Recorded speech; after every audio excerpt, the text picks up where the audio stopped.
Shalom, mis queridos hermanos y amigos, después de tanto tiempo de no estar con ustedes debido a mi condición de salud, ¿verdad? Saben que sufrí una cirugía importante y he estado en recuperación hasta ahora. Y después de todo ese tiempo, pues quiero continuar con el análisis del libro que ya habíamos comenzado de Yohanan. Yohanan uno de los discípulos principales del Mesías. Así que vamos enseguida, sin más preámbulo, a mostrar el documento para que me acompañen, si me hacen el favor, en el estudio, en la lectura y el análisis del capítulo 3 de Yohanan. Así que vamos a mostrar el documento ahora. Y aquí tenemos que este fue el último verso que consideramos la vez pasada, la última vez que consideramos este libro, y fue el verso 26. Bueno, antes de eso, vamos a leer el 25. Entonces surgió una discusión entre los discípulos de Yohanan con los yahuditas sobre los asuntos de la purificación. Así que nunca han faltado discusiones, ¿verdad? Entre los siervos de Yahweh, adoradores de Yahweh, unos con razón, otros sin razón, pero siempre ha habido esa dinámica de discusiones. Verso 26, y vinieron a Yohanan y le dijeron, Rabí, aquel que estaba contigo allí en el jardín, que tú testificaste de él, he aquí él sumerge y todos vienen a él. Hermanos, aquí se ve un asomo de celos. Celos, pudiéramos decir celos espirituales, tal vez. No sé, pero había algún tipo de celos. Se refleja aquí en este lenguaje un tipo de celos.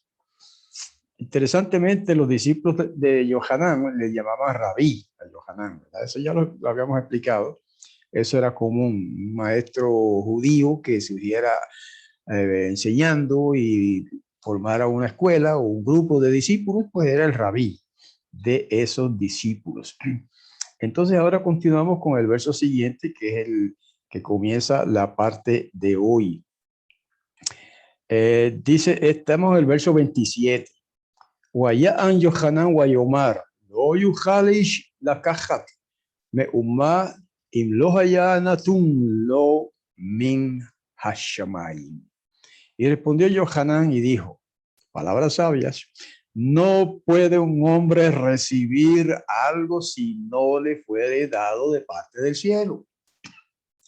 Quiere decir, si se refiere a Yahoshua, ¿verdad? El Mesías, que Yohanan acababa de oficiar su inversión poco tiempo atrás, si está haciendo esa obra, es porque recibió del cielo esa obra. Esa es la enseñanza que les imparte Yohanan a sus discípulos. Y por ahí comenzamos la parte de hoy. Atem atzmechem meidim atem li ki amarti en anochi hamashiach ki im shaluach ani lefanav. Ustedes mismos son testigos míos de que dije, no soy yo el ungido, sino que enviado fui yo delante de él.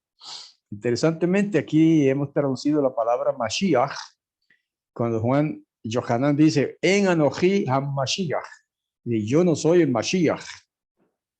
Pero hemos traducido aquí, según nuestra costumbre, y lo seguiremos haciendo en este libro, la palabra Mashiach la hemos traducido al español como el ungido, que eso es lo que significa, ¿no? Así que Yohanan los está como corrigiendo, en cierto modo, y ustedes saben, le dice, ustedes saben que yo les he dicho que yo no soy el Mashiach, yo no soy el ungido, sino que fui enviado delante de él. Aquí tenemos la palabra shaluach de una manera diferente a lo acostumbrado, ¿verdad? Ustedes saben que la palabra shaliach, estoy hablando aquí de esta palabra que señalo ahora con la mano del cursor. La palabra shaliach significa un enviado. ¿Y por qué aquí se escribe diferente y se escribe shaluach? Porque aquí no se utiliza esa palabra como un título, como decir el enviado, sino que se utiliza como verbo. Y hay esa diferencia. ¿Okay? Shaliach es, digamos, el enviado o un enviado. Pero shaluach, que es la palabra que tenemos aquí, es una forma verbal de esa palabra, ¿verdad? Entonces significa, yo no he sido enviado, o sea, como Mashiach, sino que he sido enviado delante de él. Eso quiere decir como precursor, como alguien que le antecede y le prepara el camino. Eso es lo que le está diciendo Yohanan a sus discípulos. Entonces, en el verso 29, dice, Mi asher yeshlo ha-kala hu hechatan, uerea hechatan, ha-omed ueshomea oto, sameach besimcha, ba'avul kol hechatan, לכן שמחתי זאת נמלאה. El que tiene, esta es la enseñanza de Yohanan para sus discípulos, el que tiene la novia es el novio. Y el amigo del novio que está presente y lo escucha, se alegra con gozo de oír la voz del novio. Por eso este gozo mío está completo. O sea que en esta parábola del novio, la novia y el amigo del novio, Yohanan está identificando a Yahoshua como el novio y los demás, sus discípulos, su pueblo, sus seguidores, como la novia. Y él, Yohanan, se identifica simplemente como el amigo del novio. Parábola interesante, todo el mundo supongo que la entiende, ¿no? Está hablando ahí en sentido espiritual. Yahoshua, el Mashiach, el ungido de Yahweh, es el novio de la congregación mesiánica, de los discípulos del Mesías, de la comunidad, de aquellos que siguen a Yahoshua como el Mashiach. Y entonces, pues la novia es ese grupo, esa comunidad. Verso 30. Tzarich hu ki hu yigdal wa ani emad. Le conviene a él que crezca y a mí menguar. Aquí se muestra Yohanan la humildad, su humildad, y más bien su realismo, ¿ok? Era humilde, sí, pero más que humilde era realista, porque él sabía que él no era el Mashiach, ¿no? Sabía que el Mashiach era aquel, el ungido, aquel a quien él había sumergido, aquel de quien él era precursor. Entonces, pues, él sabía lo que le esperaba a Yohanan, le esperaba menguar en relación con la misión que traía el Mashiach. Al Mashiach, a Yahoshua, le tocaba crecer, mientras que a Yohanan, que era su precursor, que fue quien lo introdujo al pueblo de Israel, porque recuerden que Yohanan era un profeta judío de la antigua alianza, ¿ok? O del antiguo pacto, como dicen otros. Así que Yohanan, siendo realista y a la vez humilde, pues dijo, bueno, ahora a mí me toca menguar. Interesante lección para nosotros, ¿verdad, hermanos? Creo yo. Una vez que presentamos al Mashiach al mundo, entonces a él le toca crecer y a nosotros menguar. De ahí en adelante, él es el foco de atención, el centro de atención, no nosotros. Por más importante que pueda alguien ser, no es el foco de atención o el centro de atención. Una vez que se presenta el Mashiach, al ungido de Yahweh, ese es el centro de atención. Debería ser de esa manera, ¿verdad? Hay veces que no sucede así entre algunos predicadores, pero bueno, eso es lo que debería ser. Sigue enseñándonos Yohanan. Habba min marom al hakol hu, Wehahowe min haaretz hu, umin haaretz hu medaber, Habba min hashamayim al hakol hu. El que viene de arriba, sobre todos está. Y el que procede de la tierra es, y de la tierra él habla. El que viene de arriba, sobre todos está. Otra vez en ese estilo parabólico, ¿verdad? Está identificando a Yahoshua, el Mashiach, el ungido, como el que viene de arriba y está identificándose a sí mismo como el que viene de la tierra. Interesante alusión a la preexistencia del Mashiach, que aún algunos mesiánicos hoy día están negando por ahí, ¿verdad? Negando, me refiero, ellos creen en el Mashiach, sí, pero están negando la preexistencia del Mashiach. O sea, negando que él existió en el cielo antes de hacerse hombre, a humanizarse y venir a la tierra y nacer como un hombre. Antes de eso existió en el cielo. Eso es lo que quiere decir el que viene del cielo, el que procede de arriba, el hijo de arriba, ¿verdad? Pero se sobreentiende que se refiere al cielo. Entonces, esa es una admisión, verá así, pero una admisión de Yohanan, en el sentido de que Yahushua, no como hombre, pero el espíritu que estaba en él, el Mashiach, el verbo, como lo identificó en el capítulo 1 de su libro, y el verso 1, era un ser preexistente, existió antes de nacer acá. ¿Ok? Por eso dice, el que viene de arriba, refiriéndose a Yahushua, sobre todos está. Ahí está. Sencillo. Verso 32. ואת אשר ראה ושמע זאת הוא מעיד, ואת עדותו אין איש מקבל. Y lo que ha visto y oído, ahora se refiere a él, a Yohanan, eso él testifica, y a su testimonio nadie lo recibe. Y de hecho, esto se puede referir al Mashiach también. ¿Ok? Pienso que se refiere más al Mashiach que al mismo Yohanan.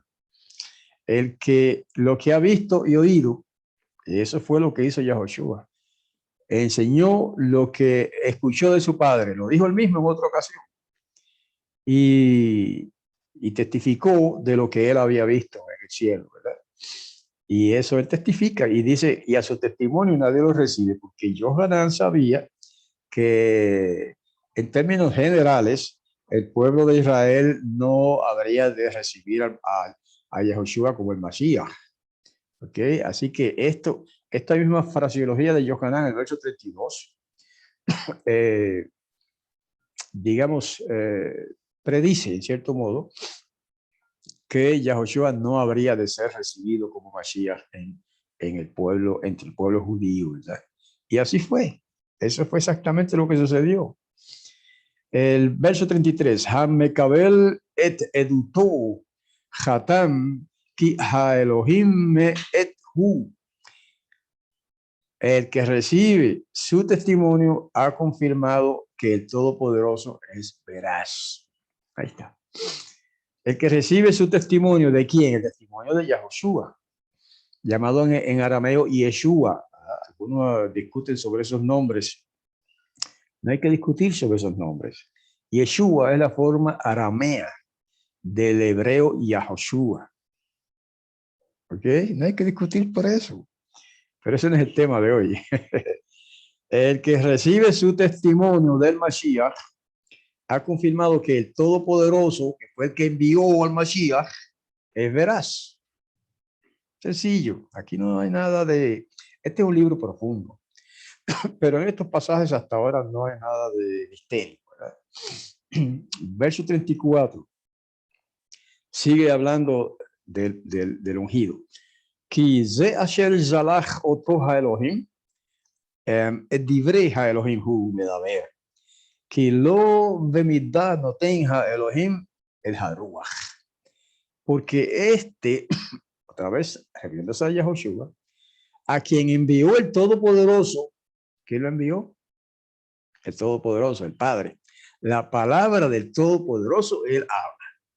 Porque no con medida le da el Todopoderoso el Espíritu. Oh, aquí hay una profundidad de pensamiento.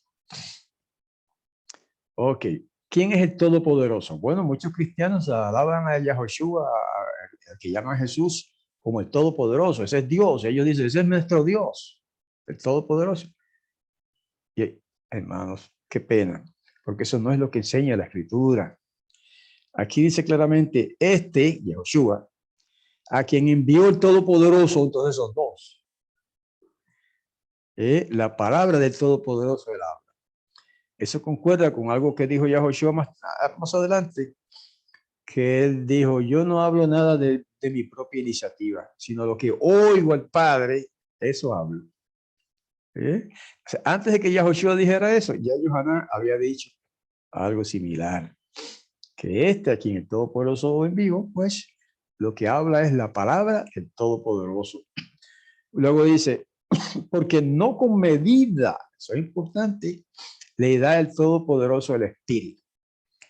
Primero, este pasaje nos enseña que Yahoshua recibió el Espíritu de Santidad sin medida. ¿Y quién le dio el Espíritu de Santidad a Yahoshua? Su Padre, Yahweh, el Todopoderoso. Eso es lo que está diciendo Yohanan. Y nos está diciendo que se lo dio sin medida. Mientras que a nosotros, o a sus discípulos en general, se le da el Espíritu de Santidad con medida. Esa es la gran diferencia entre él y sus discípulos. A nosotros se nos da el Espíritu de Santidad también, pero con medida. Mientras que a él, al ungido, al hijo de Yahweh, se le dio el Espíritu sin medida. Eso es importante, hermanos. Por eso es que algunos dicen, mira, Jesús era Dios, porque mira, hizo milagros, resucitó muertos. Eso muestra que era Dios. Hermanos, nada que ver. Nada que ver. Si él resucitó muertos, si él sanó enfermos, hizo toda clase de milagros, no es porque fuera Dios o Elohim, es porque tenía el espíritu de Elohim, el espíritu de santidad, sin medida en sí mismo. Eso es importante comprenderlo, queridos hermanos. ¿Okay? Y ese espíritu de santidad que se le dio, que el Padre le dio, que usted sabe, cuando fue sumergido, ¿verdad? Por Yohanan, en el río Jardín, allí vino el Espíritu sobre él y se le dio el Espíritu de santidad, o como llama todo el mundo, el Espíritu Santo, sin medida. Eso quiere decir que el Espíritu Santo se puede dar con medida, por medidas, un poquito más a y un poco más a aquel y un poco más al otro. Entonces, el Espíritu de santidad no puede ser una persona. Esa es otra enseñanza de este vocabulario, de la escritura original. ¿Ok? Una persona no se divide en medidas, pero un poder sí. El Espíritu de Santidad, que es ese poder que emana del Padre, se puede dar un poquito acá y un poquito allá por medida, pero el Mashiach se le dio sin medida, sencillo. Verso 35.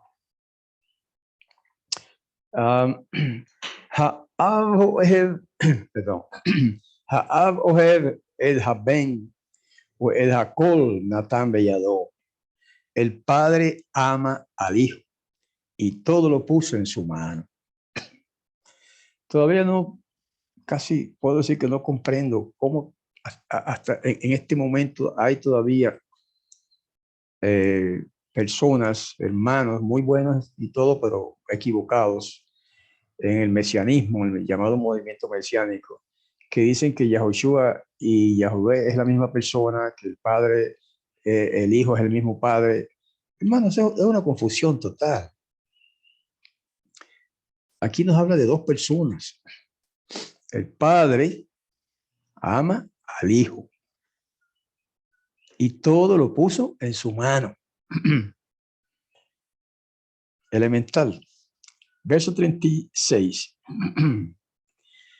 El que cree en el Hijo, wow, tenemos que leer esto en hebreo. Ha'amin, ha'ma'amin, ha'ben, yeshloch chaye olamim. Ahamore, babben, lo yire chayim. Im haron, af ha'elohim, yahul alau. El que cree en el Hijo, eso es lo que significa Amin Haben, el que cree en el Hijo tiene vida eterna, pero el que desobedece al Hijo no verá la vida, sino que la ira aún del Todopoderoso permanece sobre él. Y algunos se preguntarán, ¿por qué yo puse una S en la traducción? Ahí después de la palabra vida y después de la palabra eterna. Porque eso así es que está en hebreo. ¿Ok? Mírenlo en hebreo. Haye olamim. Eso es plural. Esas palabras que terminan así en Haye, como esta, Haye, Elohe, son plural. Genitivo, por decirlo de alguna manera, ¿verdad? Constructo.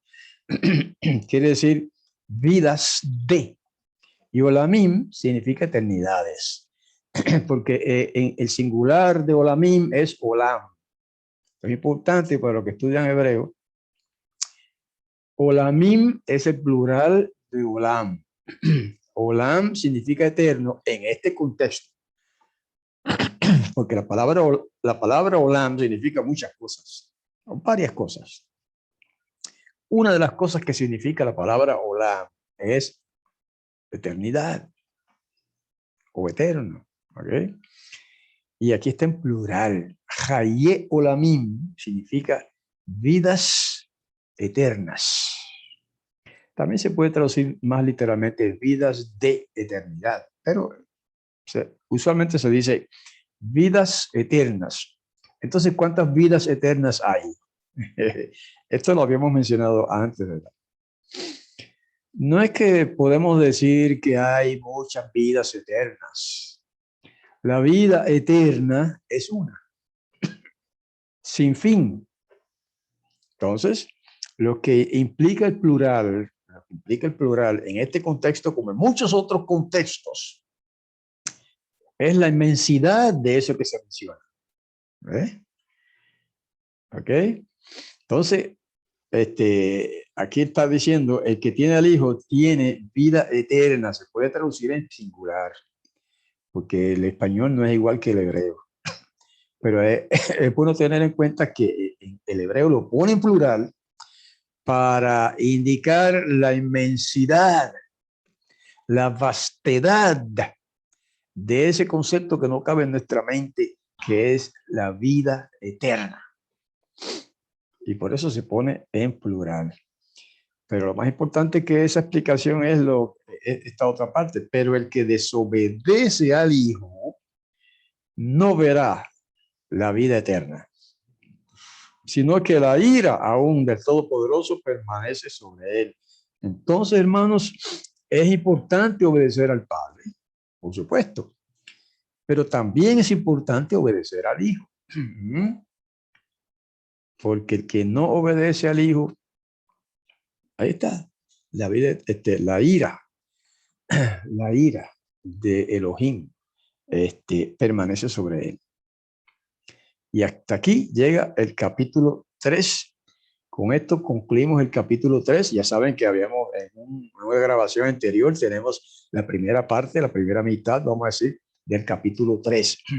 Y con esta parte, que es más breve, hemos concluido el análisis del capítulo 3, que como ven es sencillo, somero, es llano, o sea, no hay nada profundo aquí, excepto algunos detallitos que hemos mencionado, ¿verdad?